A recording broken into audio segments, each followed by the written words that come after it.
Hello everyone, my name is Saurabh. In this video, I am going to discuss process termination. What is the flow of a process termination in an operating system? How operating system do the process termination, right? Process termination is what? When a process completed its task, suppose there is a process P1 and we assign some task to that process, or you can say operating system assigns some task to that particular process, right?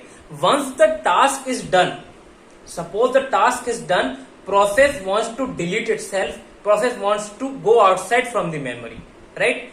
So what process do? Process send a request to the operating system that I have completed my task, please release me or delete me from here.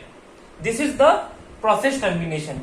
After the getting request and checking all the validation, operating system will delete that particular process, right? So first the process send a system call to the operating system. That system call is a exit system call, right? That system call is sent via the process to the operating system. Clear? After sending the exit system call, operating system understood, okay, you want to delete, you want to terminate yourself, okay, I will terminate. First, operating system check few things. We will discuss them. First, operating system check that either there how many child that parent process have. Suppose there is a process P1, right, and it have two children, C1 and C2. It have two children, right? C1 is executing and completed its execution, and how the P1 is getting status of C1 and C2 with the help of wait system call. Wait system call, right? This system call help operating system to know that a process wants to terminate. That system call help the process, a parent process, to know the status of their children processes. Suppose C1 wants to terminate. C1 has completed the given task and C1 wants to terminate. That termination is not done by the operating system. That termination is done via the parent process, right? That termination is done via the parent process, and parent process delete this C1 and C2, right? So operating system check whether all the children process of that particular process have been deleted. Okay, it is okay. Once it is cleared, so after this, what operating system do?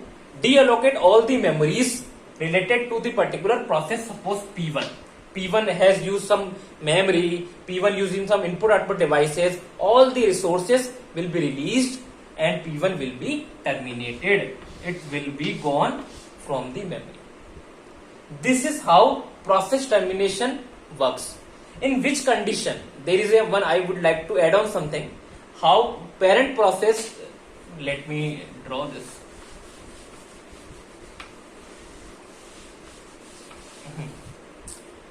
Suppose this is process P1, right? It has two childs, C1 and the C2. Clear? So what are the reason in which process P1 can terminate C1 or C2? This is also very important thing in an operating system. Okay, why P1 wants to terminate these? First, they have completed the given task, obviously. Second, P1 is exiting. I am not take caring of you. And operating system cannot allow children process to execute without parent. If parent is exiting, you have to terminate them. If you are exiting the system or exiting from the system, you cannot leave your child, right? So that is the second reason is, first one is they have completed the given task. Second is parent is exiting. Third, parent do not want the given task, or suppose there is some task given to the C1 which is not required anymore. So simply there is no need to execute the C1.